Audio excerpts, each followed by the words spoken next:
साहित्य एकाडेमी और प्रियबंधु साहित्य एकाडेमी मिलित आनुकूल्य रे पारादीप ऑफिसर्स क्लब परिसर एक ओडिया लेखक सम्मेलन अनुष्ठित हो जाइछि। ए कार्यक्रम को केंद्र साहित्य एकाडेमी पुरस्कृत गाल्पिका परमिता शतपथी उद्घाटन करथिले। सेपरि केंद्र साहित्यर उपदेष्टा डॉक्टर गौरहरि दास कार्यक्रम को परिचालना करथिले।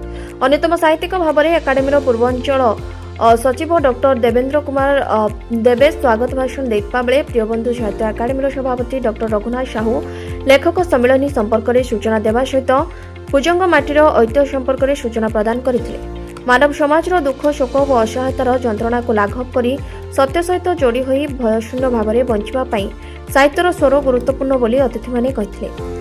साहित्य को बाद दे सुंदर साम्य समाजर परिकल्पना संभव। मनुष्यर समृद्धि कामना करने सहित मुक्त जीवन यापन पर साहित्य मार्गदर्शन करता।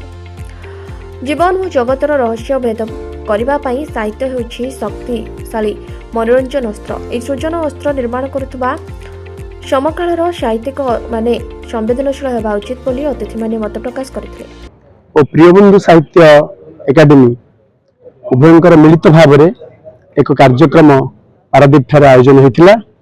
ये कार्यक्रम रे समग्र राज्य कवि लेखक नाट्यकार से माने विभिन्न क्षेत्र में कृतित्व अर्जन करथिबा साहित्यिक माने जोग देइथिले और साहित्य मानक प्रति जो पदक्षेप नैछन्ती सेति धन्यवाद प्रदान करुछि।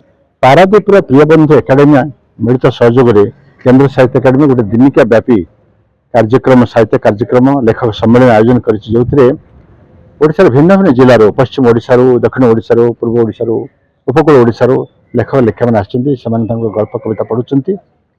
गल्प कविता पढ़िबा छଳରେ से अंचल लेखक लेखिका माने आम अंचल लेखक लेखिका मानकर भाषा आचार व्यवहार सब जानछन्ती।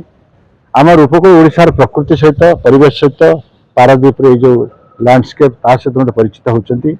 एमाने मते तांके अनुभव मते शुणुछन्ती। एभली अनुभव कार्यक्रम एठी आयोजन करबे ए विश्वास मत रहिछि।